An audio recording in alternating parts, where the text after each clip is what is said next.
Your organization uses Dynamics 365 Business Central and needs to enable bulk data modification using the Edit in Excel feature.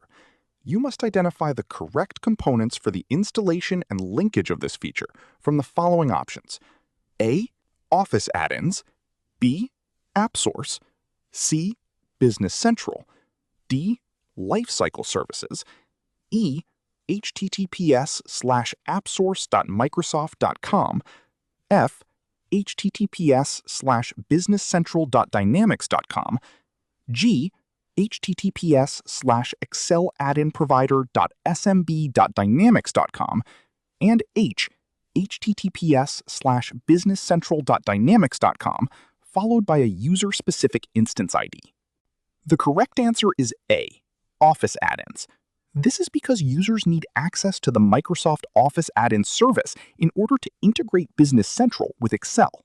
This task focuses on the integration between Business Central and external productivity tools. Essentially, we are looking at how an application extension is installed into the Excel environment and the technical mechanism required to establish a secure, reliable communication bridge between your local spreadsheet and the online Business Central instance.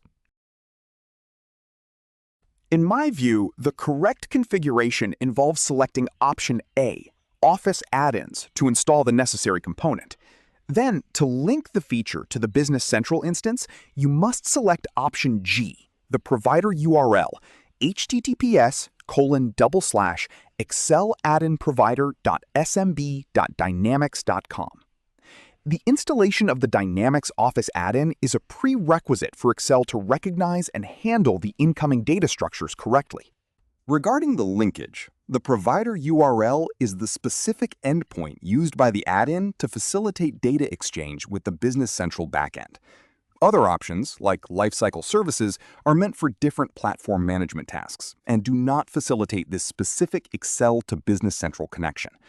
When preparing for the exam, remember to clearly distinguish between deployment methods, like the Office Store, and the technical service endpoints required for backend integration.